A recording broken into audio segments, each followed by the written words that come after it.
सोबत असेल जाणीव। रोखोक बातम्यांसाठी पाहत राहा जाणीव मराठी।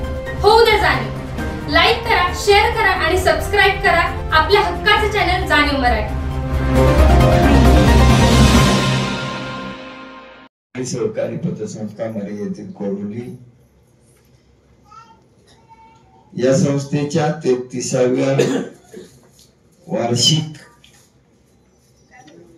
मीटिंग साठी उपस्थित असलेले या संस्थेचे सन्माननीय उपाध्यक्ष राजू घुले, आमचे ज्येष्ठ संचालक लक्ष्मण मोरे, रामचंद्र जाधव, विद्याधर कांबळी, प्रदीप मोरे, मारुती निकम, जयश्री मोरे, मच्छिंद्र खाडे, विजय काळोखे, विजय कांबळे, जीवनधर चव्हाण, जे आपले दैनिक पुढारीचे संपादक आहेत। ते दैनिक पुढारीत लागायच्या आधीपासून आमचे घरगुती संबंध आहेत। माझ्या घराशेजारीच ते राहिले, वाढले आणि एवढ्या मोठ्या पदापर्यंत पोहोचले। आपले जीवनधर चव्हाण, ऍडव्होकेट योगेश मोरे, कार्यलक्षी संचालक विपुल मोरे, या संस्थेचे सचिव, सेक्रेटरी, आणि ही संस्था व्यवस्थित आणि चांगल्या पद्धतीने कशी चालेल याच्यासाठी काटेकोरपणे प्रयत्न करणारे श्रीकांत जाधव, संस्थेची प्रणाली अत्यंत चांगल्या प्रकारे विस्तृत पद्धतीने आणि चांगल्या पद्धतीने मेंटेन करणारे आमचे व्यवस्थापिका अनिता भोसले, सेवक वर्ग लालासाहेब कवंडी, शौक शेख, पद्मा मोरे, प्रशांत कामटे, भास्कर विघ्ने, पंढरी भोसले आणि उद्धव कदम, आणि या सुंदर अशा हॉलमध्ये 33वा अहवाल आपण सादर करत असताना या हॉलचं वैशिष्ट्यही आपल्या लक्षात येत असेल की आपल्या उपाध्यक्षांनी सांगितलं की या वर्षीची मीटिंग आपण लेकव्ह्यूच्या पेव्हिलियन हॉलमध्ये घ्यायची। आणि आपल्या सर्वांना लक्षात आलं असेल की यात अगदी हळू बोललं तरी शेवटपर्यंत सगळ्यांना आवाज जातोय, सगळ्यांना आवाज येतोय ना। अशी ही सुंदर व्यवस्था आपल्याला आपल्या उपाध्यक्षांनी करून दिली। आणि या मीटिंगला सर्वच जण आपण उपस्थित आहात, त्यात सुद्धा आमचे मित्र, माझे संचालक अजिंक्य तारेचे युवराज आबा, आमचे मित्र डॉक्टर युवराज सानप, आमच्या संस्थेचे अत्यंत चांगले कर्जदार आणि खटाव तालुक्याचे माजी सभापती संदीप मांडवे, सामाजिक कार्यकर्ते रवी पवार आणि मुतकर साहेब आमचे इन्शुरन्स प्रतिनिधी होते, पण आता ते छत्रपती संभाजी पतसंस्थेचे संचालक आहेत, की जे आपण संचालक स्वीकृत करतो, ज्यांना संस्थेतलं सहकारातलं व्यवहार आहे अशा लोकांना जी संधी दिली जाते, त्यांचे मतकर साहेब आणि आपण सर्वच जण या सभेला उपस्थित राहिला त्याबद्दल मनापासून मी सर्वांचं स्वागत करतो। खर तर संस्था सुरू केली त्यावेळेला असं काही वाटलं नव्हतं की संस्था इतक्या मोठ्या प्रमाणात, सुरेश साहेबांनी मागे सांगितलं, एक फांदी लावली किंवा एक बी जमिनीत ज्या वेळेला आपण पेरतो आणि त्याच्यापासून जे काही ज्वारीचा एक कण ज्या वेळेला आपण पेरतो त्यावेळेला त्याचं कणीस 100 दाणे घेऊन बाहेर पडतं। त्याच पद्धतीनं आपण 50,000 सुरू केलेली संस्था आज 22-23 कोटीवर आहे। आणि याचं सगळं पूर्णपणे श्रेय हे तुम्हा सभासदांचं, तुम्ही दाखवलेला विश्वास हाच या टीव्हीचा मूळ गाभा आहे। या 22-23 कोटीच्या समोर आपण 16 कोटी रुपये कर्ज वाटप केलेलं आहे आणि साधारण 8 ते 8.5 कोटी रुपये आजही आपल्याकडे शिल्लक आहे. एवढी तरलता शक्यतो बऱ्याच बँकेत म्हणजे आमच्यापेक्षा ताकदीनं किंवा संपत्तीनं मोठ्या असलेल्या संस्था जरी आपण पाहिल्या तर त्या संस्थेत तुम्हाला डिव्हिडंड किती मिळतो याचा सुद्धा आपण पेपरला आपण वाचत असाल. पण आपली एकमेव संस्था अशी आहे की 92 सालापासून आज तागायत कायम आपण डिव्हिडंड देतोय आणि या वर्षी सुद्धा आपल्या सगळ्यांच्या सहकार्यानं आणि आपल्या संस्थेतल्या सर्व कर्मचाऱ्यांच्या अथक प्रयत्नाने सर्व संचालकांच्या प्रामाणिक सपोर्ट मुळे आपण 10% इतका भरघोस डिव्हिडंड दिलेला आहे. ही काय बारकी गोष्ट नाहीये. डिव्हिडंड देणे जवळपास आपण 9-9.5 लाख रुपये या 26 लाखातनं देतोय आपण. आपला ढोबळ नफा जर बघितला तर जवळपास मला वाटतं 30 लाखावर होता ना, 30 लाखावर होता. प्रोव्हिजन करून आपण तो 26 लाख रुपये निव्वळ नफा दाखवतोय आणि निव्वळ नफ्यातले 9-9.5 लाख रुपये तुम्हाला सगळ्या मंडळींना दिले. त्यांना खूप पैसे मिळतात डिव्हिडंड मध्ये. मला काही लोक म्हणतात की मला माझा शेअर्स वाढवायचे, पण आपण तसं वाढवत नाही. त्याला सांगतो तू कर्ज घे, कर्ज घेतल्यानंतर तुझा शेअर्स आपोआप वाढेल आणि त्या पद्धतीने वाढत असतो. परंतु असा नुसते शेअर्स वाढवणे आणि त्यांना उत्पन्न देणे ही आपली भूमिका नाही. तर आपलाच पैसा, राष्ट्राची संपत्ती राष्ट्रात राहावी. आपल्या गोडोलीतली सातारा शहराची, जिल्ह्याची, महाराष्ट्राची महाराष्ट्रात राहावी, जिल्ह्याची जिल्ह्यात राहावी, सातारची साताऱ्यात राहावी, गोडोलीची गोडोलीत. हे आपलेच पैसे आपल्या कामाला आले तर निश्चित अभिमान वाटतो. आणि हेच 10% जे आपण देतोय तर तुम्हीच जे माझ्याजवळ किंवा माझ्या संस्थेजवळ किंवा आम्हा सर्वांच्या जवळ सुरक्षित पद्धतीने ठेवलेले आहेत, त्याच्या बदल्यातच आपण हे देत असतो. आणि हे सगळं करत असताना खरं तर तारेवरची कसरत असते. आपल्या सर्वांना वाटत असेल की हे अगदी सोपं आणि सहज काम आहे, पण ते इतकं सोपं नाहीये. एवढ्या मोठ्या रकमेचा डोलारा डोक्यावर घेऊन संस्था चालवायची हा काटेरी मुकुट आहे. हा काटेरी मुकुट याच्यासाठी की एखादी किरकोळ जरी घटना घडली तर एखाद्या सुवासनीच्या बांगडीची काच फुटल्यानंतर त्याला जसा तडा जातो इतकी नाजूक परिस्थिती पतसंस्थेची असते. किरकोळ कुठं खुट्ट झालं तर दुसऱ्या दिवशी लॉक लावण्याची परिस्थिती निर्माण होती. अशा परिस्थितीत आपण काम करत असतो आणि हे काम करत असताना तुम्हा सर्वांचा विश्वास माझ्या पाठीशी आहे, संचालक मंडळाचा विश्वास माझ्या पाठीशी आहे, म्हणून हे शक्य आहे. आणि या सर्व करत असताना आमच्या संस्थेचे जे सेवक आहेत, सगळे सेवक म्हणजे श्रीकांत पासून ते उद्धव पर्यंत या सगळ्यांचं सहकार्य आणि त्यांची सचोटी, प्रामाणिकपणा, ओबिडियंट म्हणजे अक्षरशः नम्रतेने ते तिथं काम करतात म्हणून लोक येतात. त्यांनी जर उद्धट वागले तर लोक येणार नाही, ती वस्तुस्थिती आहे. त्यांनी जर चांगली वागणूक दिली नाही तर लोक ते तुमच्याकडे येणार नाहीत. कर्ज एखाद्याने मागितलं तर त्याचा कर्जदाराचा आज तागायत मी चहा पिलो नाही त्यांनी जर विषय सोडा, पण ज्यावेळी चेअरमन सुद्धा चहा पित नाही त्यावेळी बाकीच्यांचा विषयच येत नाही. एवढं स्वच्छ आणि पारदर्शकपणे आपण काम करत आहे आणि याचं निश्चित समाजासाठी कुठेतरी ऋण म्हणून आपण हे काम करतोय. याच्या पलीकडे याची कुठली, फक्त तुमच्या दिलेल्या सर्व संपत्तीचा, पैशाचा मी एक विश्वस्त आहे. आणि विश्वस्त या शब्दातच मूळ अर्थ असा आहे की तुम्ही त्याची काळजी घ्यायची, त्याची विश्वस्त म्हणून तुमच्याकडे दिलेले. तुमची ती लेवल आहे की म्हणून तुमच्याकडे लोक पैसे देतात, ठेवतात. त्या विश्वस्ताने विश्वस्तासारखं वागलं पाहिजे, मालकासारखं वागता येणार नाही. या गोष्टी आपण लक्षात ठेवल्यात. मला एनपीए 0% आणायचा होता आणि येऊ शकतो. मी कर्जदाराला कधी फार मोठे कष्ट देत नाही.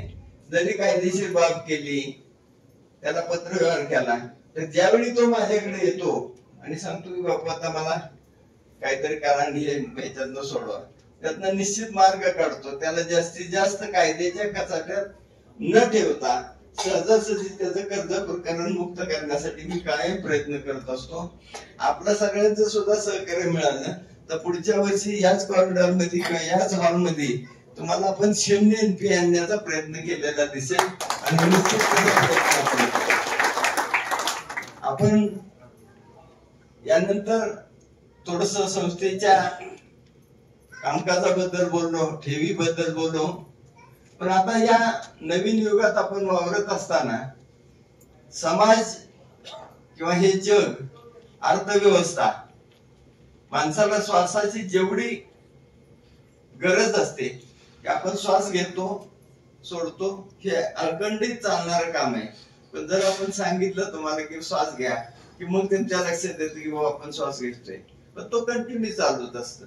त्या पद्धतीने हे अर्थशास्त्र सुद्धा आहे आणि अर्थशास्त्र चालवत असताना आपल्याला नवीन आधुनिक जगाच्या बरोबरीनं जावं लागतं. आणि हे जायचं म्हटलं तर आधुनिकतेची कास धरण्यासाठी digitalization, core banking, mobile banking ही नवीन आलेली अत्यावध जे अवध आहेत याचा वापर करणं काळाची गरज आहे. काही दिवसानंतर तुम्हाला आपली संस्था इथं जाण्याची गरज भासेल असं मला वाटत नाही. आज तुम्ही जर पाहिलं आपली सगळी IT मध्ये काम करणारी मुलं जर पाहिली, पुन्हा मुंबईत मोठमोठ्या कंपनीत काम करतात, पण ती पुण्यात जात नाहीत. गेली तर आठवड्यात 1-2 दिवस जातात आणि घरून काम करतात. घरून काय काम करतात तरी कंपनीला आज एवढं मोठं कंपनीचा सेटअप ठेवायची गरज नाही. मोबाईल म्हणजे धीरूभाई अंबानींनी म्हटलं होतं, कर दो दुनिया मुठ्ठी में. तसे आपली मुठ्ठी मध्ये जर दुनिया यायची असेल तर मोबाईलचा वापर करा. आणि मोबाईलच्या वापरामुळे खरोखर संपूर्ण जग तुमच्या हातात आलंय. जगाच्या कानाकोपऱ्यात घडलेल्या प्रत्येक घटना तुम्हाला दुसऱ्या सेकंदाला कळतात. तसेच अर्थव्यवहारात सुद्धा हे सगळं चालू झालेलं आहे. म्हणून आपण कोअर बँकिंगची आता स्वीकार केलेला आहे. तुम्ही तुमच्या मोबाईल मधून तुम्हाला वाटणारे पैसे कसेही ट्रान्सफर करू शकता. त्याचा व्यवहार आमच्या संस्थेत दिसणार, फक्त तुमचे व्यवहार पारदर्शक असणार आहेत. तुम्ही मोबाईलवरून कुठलाही ट्रान्झॅक्शन केला तर तो आपल्या मनाने आपल्या सॉफ्टवेअर मध्ये असणार आहे. आमच्या कामगारांचा सुद्धा कुठे तिथं हस्तक्षेप नसणार आहे.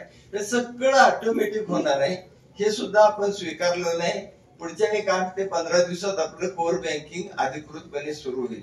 आपण सर्वांनी काय करायचं की तुम्हाला आलेले पैसे, बँकेत आले पैसे कुठल्याही बँकेत जर ट्रान्सफर करायचे असतील तर ते आपल्या संस्थेचा आपण कदाचित पुढे आपल्याला PSC सांगितलं की आम्ही काय सांगू, जर आम्ही तुम्हाला स्कॅनर दिले तर स्कॅनरवर जर तुम्ही पैसे घेतले, म्हणजे इथे काही मंडळी दुकानदार आहेत, काही व्यावसायिक आहेत, तर त्या पद्धतीने ते पैसे संस्थेत जमा होतील.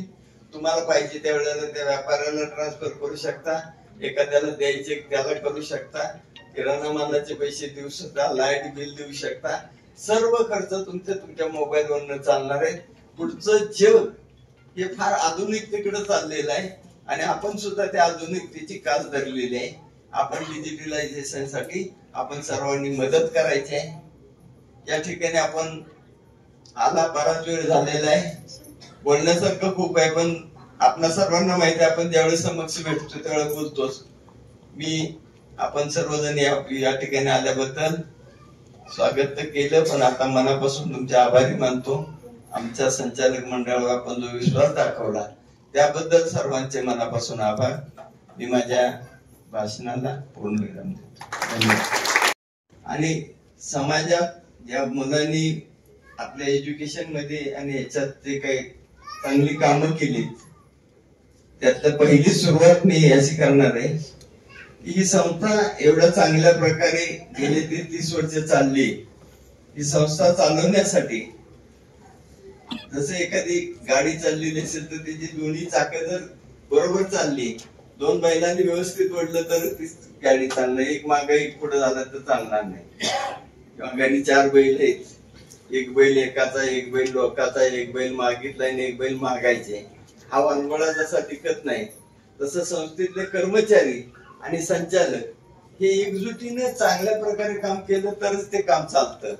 त्या पद्धतीनं या संस्थेचे जे आमचे सेवक आहेत त्या सेवकामध्ये या वर्षी किंवा आतापर्यंत त्यांनी जे काम केलं, संस्थेशी प्रामाणिकपणे काम करणं, कुणाशी उद्धटपणे न बोलणे, नम्रतेने करणे आणि प्रामाणिकपणे काम करून संस्था वृद्धिंगत होण्यासाठी प्रयत्न करणारे आमच्या संस्थेचे सचिव श्रीकांत जाधव यांना विशेष प्रावीण्य, विशेष पुरस्कार, कृतज्ञता पुरस्कार आपल्या सर्वांच्या वतीने ₹5,000 आणि प्रशस्ती पत्र आणि 40 रुपये ज्येष्ठ संचालक, ज्येष्ठ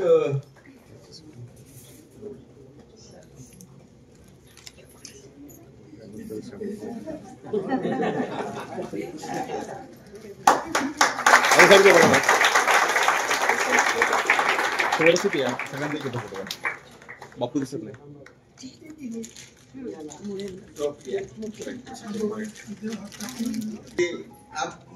आमचा कर्मचारी जिथं टाकेल ते उभा राहतो.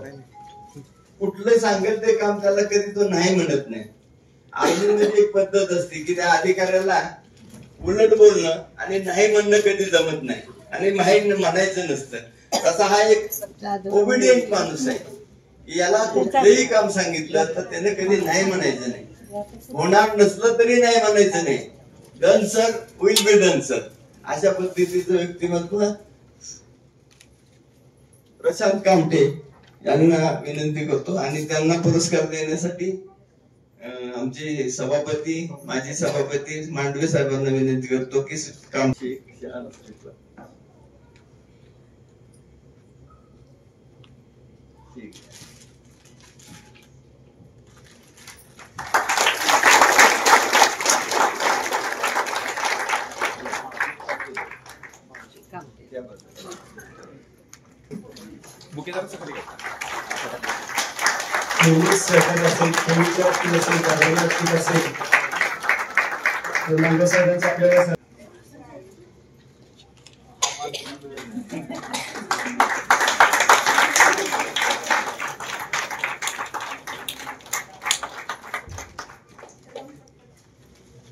धन्यवाद. टन टन टन टन टन टन टन टन टन टन टन टन जीकेम आटा चक्की माझी दळणाची कटकट मिटली. टन टन टन टन टन टन टन टन टन टन टन टन गहू, ज्वारी, बाजरी, millet, spices, cereals, grind everything here. जीकेम आटा चक्की. टन टन टन टन टन टन टन टन टन टन टन टन जीकेम आटा चक्की आता सर्व धान्य दळा घरच्या घरी. अनंत ट्रेडिंग कॉर्पोरेशन, शाही मस्जिद जवळ, राजपथ, सातारा. टन टन टन टन टन टन टन टन टन टन टन टन.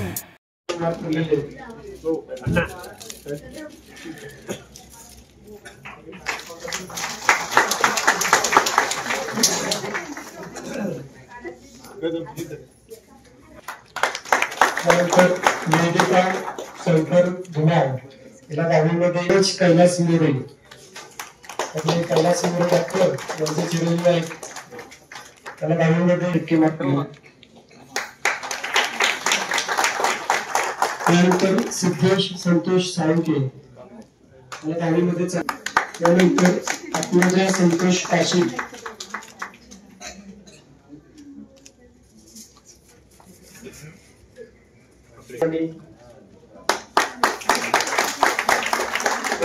समीक्षा सागर कांते,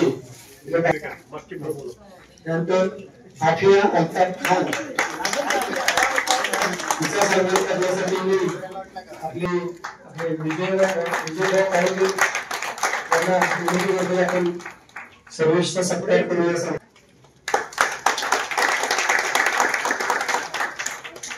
तुमचं त्यात योगदान आहे.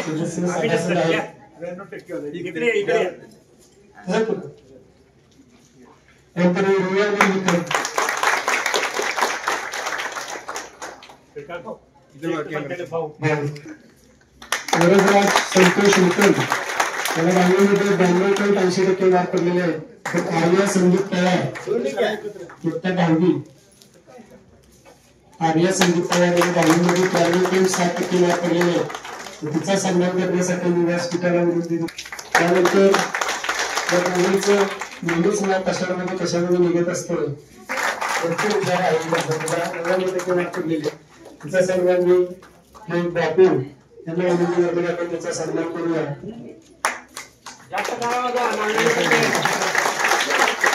त्यानंतर अनुष्का योगेश निकम आणि आता पण ज्यांचे सन्मान केले ते सर्व 10वीचेच विद्यार्थी होते। यामध्ये 12वीचे कॅन्डिडेट ठेवले आपण 80% त्यांना मार्क पडलेले विशेष प्रावीण्यमध्ये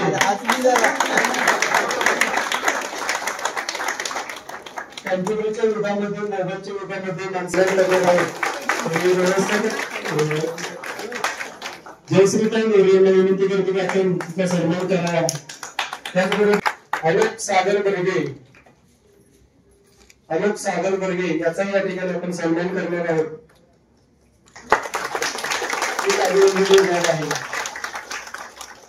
त्याचबरोबर खेळाबरोबर इतर सांस्कृतिक कार्यक्रमांमध्ये प्रत्येकाच्या मनामध्ये कुठेतरी कला दडलेली असते त्या ठिकाणी सन्मान करत आहोत। तुम्ही द्या महिलांना प्राधान्य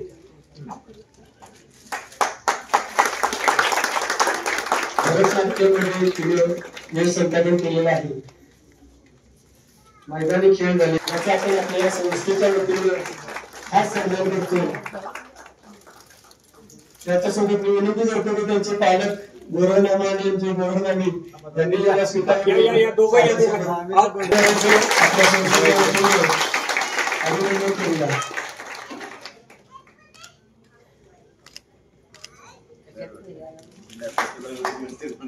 अभिनंदन आणि धन्यवाद तुमच्या दोघांचं हार्दिक अभिनंदन।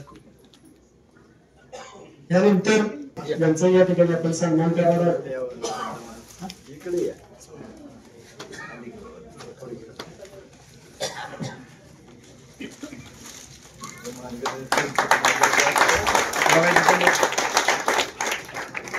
प्रतिनिधी स्वरूपामध्ये आपण सन्मान करतोय।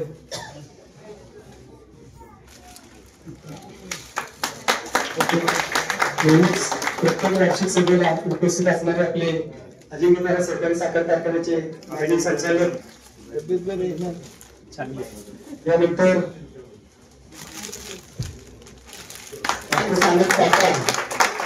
आपल्या संस्थेच्या व्यवहारामध्ये सहभाग असतो। पहिल्यापासूनच सांगत कुठे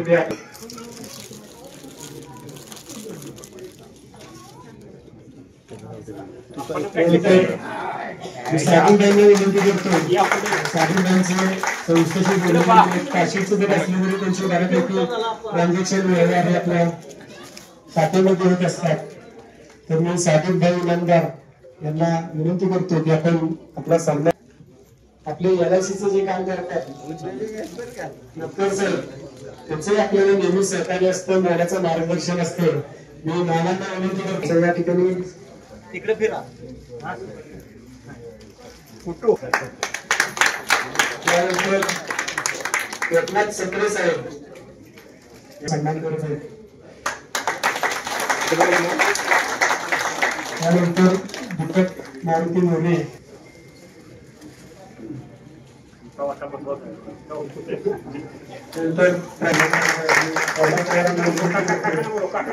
तर कदम साहेब खेळ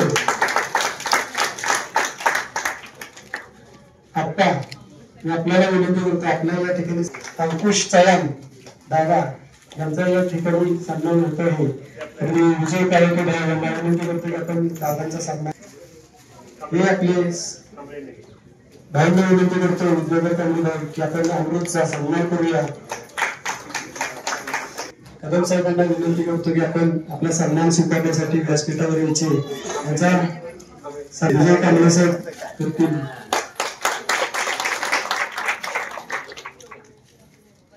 साहेबांना विनंती करतो की आपण आपला सन्मान स्वीकारण्यासाठी मंचावर यायचे। त्यानंतर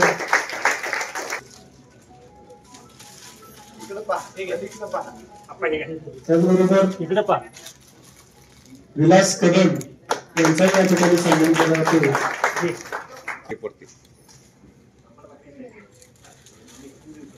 बापू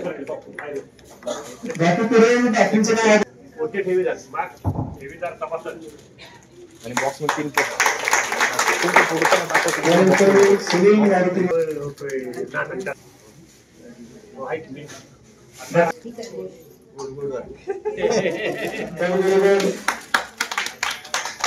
आपण ज्या व्यासपीठामध्ये आपण जे सगळ्यात उत्तर बोलत आला आहेत का बापू इथे बघा बापू माणसं म्हणतात की ठेवीच्या रकमा सांगा आपल्याला करावं नाही असेल राजेंद्र मोरे याच्याबद्दल सन्मान करतो चांगली असेल संस्थेची प्रगती चांगली होते त्याचबरोबर आपल्या शाखा परिवारचे बरोबर शाखा परिवारच्या मदत चालला असं इकडं पण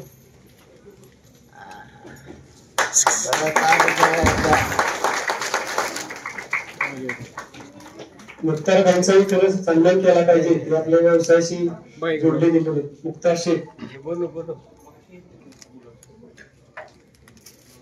ते आपले मिरेकल फोटो स्टुडिओचे प्रोप्रायटर अनिल पवार यांचाही आपण या ठिकाणी सन्मान करणार आहोत ते आपले खातेदार आहेत जाणीव मराठी चॅनल आपल्याला ते दिसणार आहे आरडी भोसले सर आरडी भोसलेंचाही आपण या ठिकाणी सन्मान करतोय अनिल पवार महत्वाच्या सत्कार्यामध्ये शिवनाथ जाधव मेले यांचा या ठिकाणी सन्मान करणं आहे ते आरडी भोसले यांचा या ठिकाणी सन्मान होतोय गोडोली प्रेम करणार आणि गोडोली जास्त प्रेम करणार आपल्या सगळ्या बातम्या जाणीव उद्या जाणीव आणि हे अँकरी चांगली आहे उद्या जाणीव जाणून मराठीची प्रक्रिया बघा इथे जाणून मराठी चॅनल आहे इथे बघा शिवनाथ जाधव बापू समोर बापू इथे ज्येष्ठ सभासद बघा इथे समोर लहानपणी जे लंडतदार आहेत हा 70 वर्षापर्यंत त्यांची नोकरी अबाधित आहे बाकीचे नाही नाही तसं नाही प्रत्येकाच्या वया म्हणाली बघा इथे समोर कॅमेरा अरे काँग्रेस धन्यवाद प्रतिनिधी स्वरूपामध्ये सन्मान घेतलेले आहेत तर मी यानंतर आपल्या संस्थेचे व्हाईस चेअरमन सन्माननीय राजू गोरे साहेब तर आपण नेहमी खाली गार्डन मध्ये किंवा ग्राउंडवर त्याच्यावर साई शक्ती नागरिक सहकारी पतसंस्था मर्यादित गोडोली सातारा या संस्थेच्या 33व्या वार्षिक सर्वसाधारण सभेच्या आभार प्रदर्शनाचं छोटंच काम माझ्याकडे आलेलं आहे. पहिल्यांदा तुमच्या सर्वांचं धन्यवाद. सगळ्यांची इच्छा होती की हा हॉल नवीन झालेला आहे आणि या हॉलमध्ये आपल्या संस्थेची वार्षिक सभा झाली म्हणजे आपल्या सगळ्या सभासदांनाही माहित होईल की आपल्या संस्थेच्या सहकार्यामुळे असा हॉल ही आपल्या गोडोली परिसरात झालेला आहे. त्याबद्दल मी पहिल्यांदा संस्थेचे संस्थापक चेअरमन बापू सर्व संचालकांचा आभारी आहे. त्यांनी आम्हाला वेळेला अर्थसहाय्य केलं त्यामुळे हॉल झाला. त्यामुळे आमच्या हॉटेलची जबाबदारी होती की वार्षिक सर्वसाधारण सभा ही या ठिकाणी व्हावी आणि तुम्ही आपल्या संस्थेचे सर्व सभासद एवढ्या प्रचंड बहुसंख्येने उपस्थित राहिला त्याबद्दल संस्थेच्या वतीनं मी तुमच्या सर्वांचं हार्दिक आभार मानतो. तसेच आपल्या या गोडोली परिसरातील गुणवंत विद्यार्थी व विविध क्षेत्रात प्रावीण्य मिळवलेले विद्यार्थी विद्यार्थिनी यांचेही आभार या कार्यक्रमास आवर्जून उपस्थित राहिले. तसेच आपल्या संस्थेवर करणारे सर्व ठेवीदार तसेच वेळोवेळी महत्वाचं कर्ज घेणारे सर्व कर्जदार सभासद त्या सर्वांचं हार्दिक आभार. पुन्हा एकदा आपण या संस्थेच्या 33व्या वार्षिक सर्वसाधारण सभेला उपस्थित राहिला. आपले गोडोली परिसरातील आशिष जगताप किंवा सुरेश जगताप यांच्यात कोण उपस्थित असेल तर आहेत का? ठीक आहे. पुन्हा तुमच्या सर्वांचे हार्दिक आभार.